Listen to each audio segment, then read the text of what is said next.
Mes frères et sœurs, Michel Abraham dans le Seigneur, repos et paix dans notre Seigneur, que Dieu nous bénisse. Ô Saint-Esprit de Dieu, prends le contrôle de mes paroles et conduis-moi vers vers lequel tu m'as conduit déjà plusieurs semaines en me faisant prendre conscience de quelque chose de très puissant.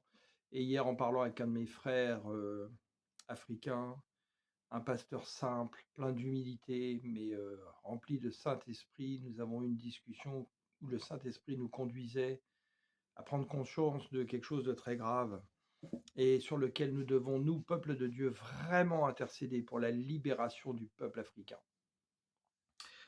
En effet, il y a quelque temps, le Saint-Esprit me mettait à cœur de bien reméditer la Genèse 9 avec la nouvelle alliance qu'il avait mis dans le Père des Nations, Noé, qui dès le départ, Noé, je vous rappelle, ça veut dire repos, donc comme le jardin d'Éden. En fait, c'est un nouveau jardin d'Éden qu'il crée en Noé. Et dès le départ, il désobéit comme Adam a désobéi. C'est pour ça qu'on parle de sa nudité, comme Adam. Et on voit que le frère Cham euh, voit la nudité de son père, donc en fait sa désobéissance.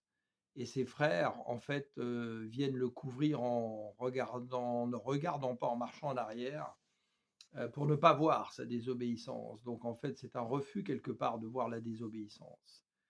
Et Noé, quand il sort de son vin, vient maudire, les descendants de Cham, Canaan et donc Cushi, le peuple noir.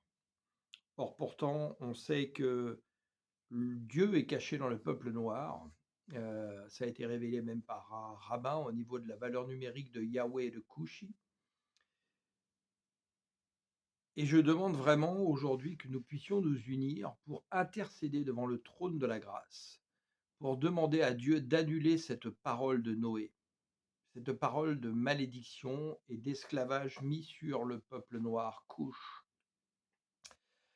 Parce que justement, nous voyons hélas qu'aujourd'hui, dans une grande majorité des églises africaines, le peuple noir n'est pas libéré et qu'il est toujours un esclave spirituel, un esclave idolâtre et religieux. Aujourd'hui, certains pasteurs, par imitation du monde, reproduisent ce qu'ils voient ailleurs sans être conscients de ce qu'ils font. D'autres le font savamment, comme dit l'Écriture, ils étaient des nôtres, ils sont sortis des nôtres, mais ce sont des agents infiltrés et qui maintiennent dans un esclavage spirituel, mystique, le peuple africain. Or, si l'Afrique veut être libérée de son esclavage économique, financier, reprendre sa liberté totale, elle doit d'abord reprendre sa liberté spirituelle. Et, euh, et on voit bien que malheureusement, la plupart, en fait, sont dans l'idolâtrie d'église, idolâtrie du pasteur, idolâtrie de culte. On fait des séminaires de délivrance sans arrêt. Mais Christ nous a délivrés. Si vous avez confessé le nom de Christ, si vous êtes baptisé d'eau et d'esprit, qu'avez-vous besoin de délivrance? Dieu lui-même a proclamé votre délivrance. En faisant cela, nous venons nous mettre sous l'emprise de démons, justement, c'est de doctrine de démons. Et tout ça, justement, est vendu à prix d'or. Il faut cesser tout cela. Et je vous demande vraiment, que vous soyez blanc, noir, ce que vous voulez qui m'écoutez. Je vous demande que nous nous réunissions devant le trône de la grâce et que nous puissions intercéder pour le peuple noir, qu'il soit libéré, que tous les liens mystiques soient brisés, que toutes les paroles de malédiction sur ce peuple soient brisées dans le nom de notre Seigneur Yeshua HaMashiach, et que le Saint-Esprit vienne répandre sa lumière dans le cœur des Africains. Oui, qu'il vienne les éclairer, déchirer le voile devant eux pour comprendre justement quelle est leur liberté en Christ. Et au lieu justement de prier sans arrêt pour chasser les démons, pour chasser les sorciers, qu'ils viennent prendre conscience de qui vit en eux et des pouvoirs qu'ils ont reçus en Christ. Parce que qui travaille pour faire en sorte que vous ne preniez pas conscience de la puissance de Christ qui est en vous? C'est l'ennemi. et par des agents infiltrés, par des gens qui sont faibles spirituellement, par des gens qui nourrissent leur ventre avec la parole de Dieu. Ce n'est pas ce à quoi nous appelle le Seigneur. Et ceux qui voient ça souffrent. Mes frères africains qui voient ça souffrent. Les frères blancs qui voient ça souffrent. C'est une souffrance pour nous. Je vous demande vraiment d'intercéder. Et regardez ce qui se passe dans les églises. On rabâche sans arrêt les mêmes prières, les mêmes demandes. Dieu sait avant vous ce dont vous avez besoin.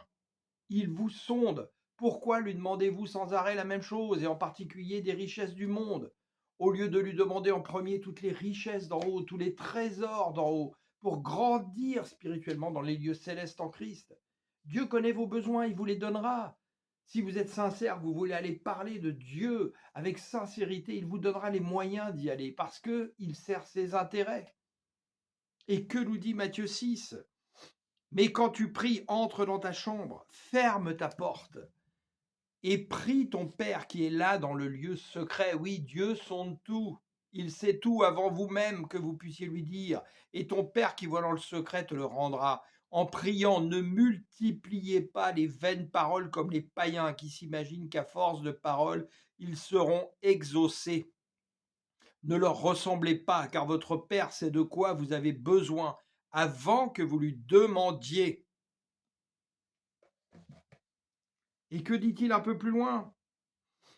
Ne vous inquiétez donc point et ne dites pas que mangerons-nous, que boirons-nous, quoi serons-nous vêtus? Car toutes ces choses, ce sont les païens qui les recherchent. Votre Père céleste sait ce dont vous avez besoin. Cherchez premièrement le royaume et la justice de Dieu, et toutes ces choses vous seront données par-dessus tout. Ne vous inquiétez donc pas du lendemain, car le lendemain aura soin de lui-même. À chaque jour suffit sa peine.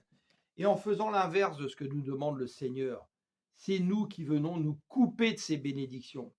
C'est nous qui venons nous couper de notre destinée, notre libération pour marcher sur la route sainte ouverte par le Christ. Alors je vous demande vraiment, frères et sœurs, unissez-vous dans la prière, intercédez puissamment pour toutes les nations africaines, pour le peuple africain, pour qu'il soit libéré des paroles prononcées par Noé, qu'il soit libéré de cet esclavage spirituel, religieux, idolâtre, et qu'ils prennent conscience de qui est en eux, qu'ils sont le reflet de Christ, et qu'ils recherchent vraiment en premier les choses d'en haut, et Dieu leur donnera tout cela. Oui, l'Afrique a un destin avec Dieu, j'en suis persuadé, je ne suis pas le seul. Et l'ennemi est en train de passer aujourd'hui par toutes ces églises pour venir subtilement voler le destin de l'Afrique. Afrique, Africains, réveillez-vous, s'il vous plaît, au nom de notre Seigneur Yeshua. Ô Père Tout-Puissant, je te demande vraiment d'agir, Seigneur, dans le cœur de tous ceux qui m'écoutent, dans tous les frères avec qui je parle en dehors là de YouTube, Seigneur, et que vraiment, Seigneur, nous ayons à cœur d'intercéder puissamment dans le nom de Jésus.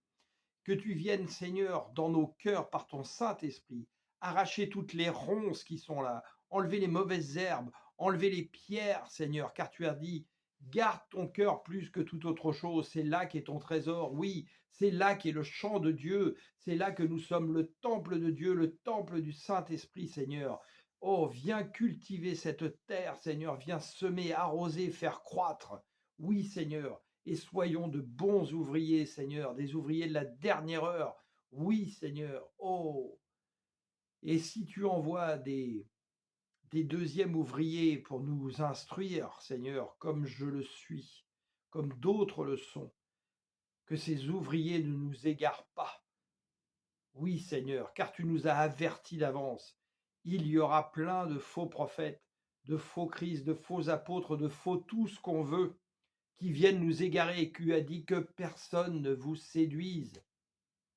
Vous entendrez de bruits de guerre, ne soyez pas troublés. Que recherchons-nous, les choses de ce monde ou les choses d'en haut? Nous n'avons pas besoin de Dieu si nous recherchons les choses dans le monde. Vous pouvez même arrêter d'aller à l'église, aller dans les loges, aller ce que vous voudrez, vous aurez toutes les choses du monde. C'est pas ce à quoi Dieu nous appelle. Ayons à cœur de le servir, de témoigner en esprit et en vérité, et vous verrez que les choses dont vous avez besoin, il vous les donnera dans son temps opportun. Il vous donnera suffisamment pour que vous ayez assez pour redonner vous-même. Oh Seigneur, viens nous en aide et viens en aide, Seigneur, au peuple africain. Viens en aide, Seigneur, à ce peuple. Oui, Seigneur, dont tu veux qu'il ait un destin pour toi en ces fins de temps. Libère-le, Seigneur, de toutes les pièges subtils du malin, Seigneur. Oh oui, et que la mort spirituelle ne règne pas, Seigneur, mais que la vie spirituelle soit là. Oui, chasse l'autruche, chasse les chacals, Seigneur, comme il est marqué dans Ésaïe 34. Oh oui, Seigneur, là où est la mort spirituelle, là où les bêtes, justement, qui sont dans le désert sont là, parce que c'est le désert, la vie n'y est plus. Seigneur, viens chasser tout cela et ouvre la route devant nous, Seigneur. Marche devant nous, ferme la route, Seigneur. Et que sur cette route sainte, nous puissions tous nous lever, Seigneur, pour marcher derrière toi, Seigneur, et faire la volonté de ton Père. Oui, Amen, Alléluia. Soyez bénis abondamment dans le nom de notre Seigneur Yeshua Mashiach. Alléluia.